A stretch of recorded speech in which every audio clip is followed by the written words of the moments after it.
Well, that's where we're keeping our focus this morning, the security situation in Adamawa State. And joining us to have a look at that is the Commissioner for Information, Adamawa State, Sajoh. Thank you so much indeed for coming on Sunrise Daily. Thank you very much. The latest move by the government is the visit of the Vice President to areas that were attacked in Adamawa State, precisely in Newman. And because of that, the Vice President has paid a visit. What do you make of his visits? I think it's all part of the positives, and I want to say that personally I'm grieved. Let me start by telling you that I lost a staff. The Adamawa Television Corporation lost a staff in this crisis, and it hurts me very deeply. But, you know, despite all the negatives, I want us to look at the positives a little. You know, if we're fixated with the negatives, we will never arrive at solutions, durable solutions in matters like this. When these things happened, the response from the federal government must be commended. The first was the IGP, then the GOC, now the Vice President himself came. That is a very, very commendable step. The government of Adamawa State too did something very, very positive. The governor was abroad when the first attack took place. He cut short his journey and returned to Nigeria and came back to Adamawa. The deputy governor visited Numan immediately the first attack happened.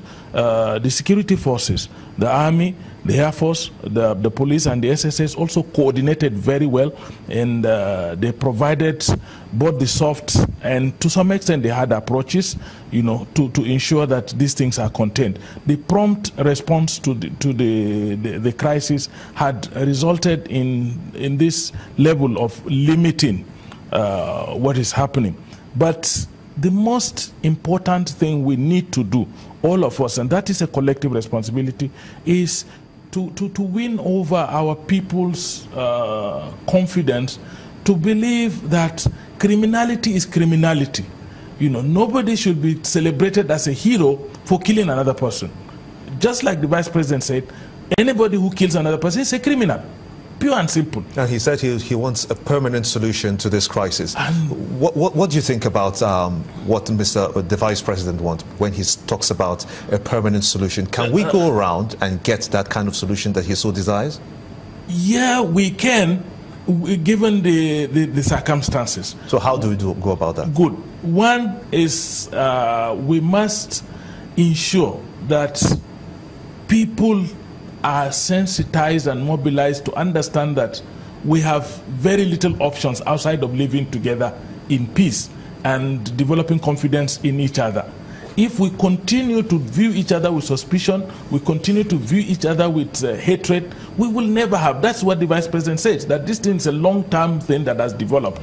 We will never have peace. And we also must begin to stop, ethnic profiling people who commit crimes or religious profiling them.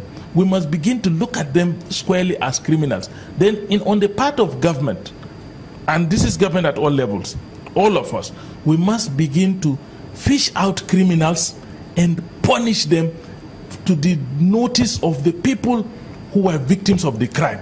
Once we are able to do that, once people develop confidence in the ability of our judicial system, our law enforcement system to protect the weak and also punish the aggressor, we will be able to have a permanent solution. And I believe that's what the Vice President is trying to talk about. As a government, we are committed to that, but as state government, we have limited capacity. We have no control over the army, we have no control over the police, we have no control.